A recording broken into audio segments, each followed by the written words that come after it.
AI Today in 5 for Friday, November 14, 2025.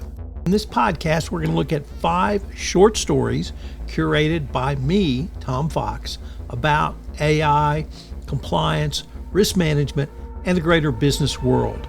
We'll give you a short 5-minute daily set of stories that you can use to think about how you can use AI in your compliance program going forward. This is one of the most interesting innovations that I have come across in all of my time in compliance. I've written a book, Upping Your Game, about the use of AI and how it will transform compliance, literally starting now and certainly by 2030. The Using AI for Cyber Attacks edition. That story comes to us from the Wall Street Journal. Indeed, it is the first of 2 stories from the Wall Street Journal that Chinese state-sponsored hackers used artificial intelligence technology from Anthropic to automate break-ins of major corporations and foreign governments during a September hacking attack. The effort focused on dozens of targets and involved a level of automation that Anthropic's cybersecurity investigators had not previously seen. Our second story from the Wall Street Journal is that asks, are corporate boards ready for AI? Board members across America's largest corporations agree that AI is fueling change faster than anything they've ever experienced. What they can't agree on is how to handle it. When it comes to figuring out the best way to leverage and incorporate generative AI, there's no consensus.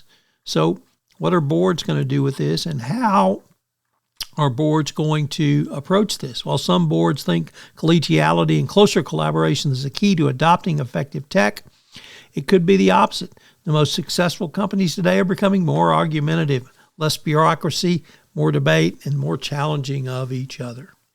And that leads directly to our next article from our friends at Corporate Compliance Insights, or CCI, that boards are seeking AI specialists. 51% of U.S. boards recruited AI specialists in the past year. That's more than half of boards. So there's a opportunity, if you have an expertise in this area, to hop on a board. Next up, in a very interesting article from the Financial Times around data centers. And data center developers are flooding utilities with inflated growth plans, muddying efforts to plan for future power needs with projects that may never materialize. Developers are approaching multiple utilities with the same project in a quest to find the lowest priced power, leading to phantom data centers, according to energy experts.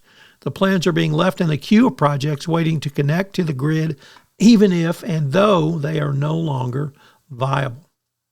And our final story is how to pitch AI as mission critical for wealth management. It comes to us from FinTech Global.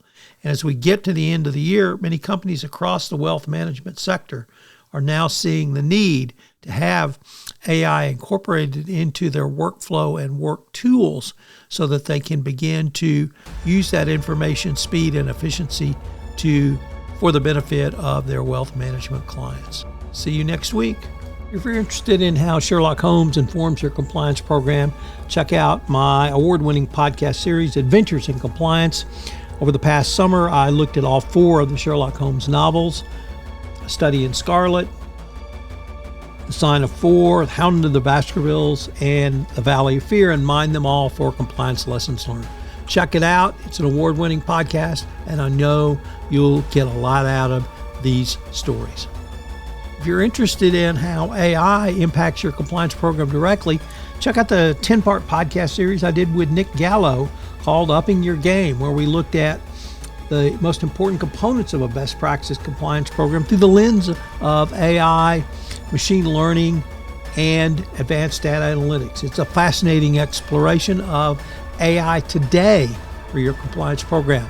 Upping Your Game, available where all great podcasts are listened to.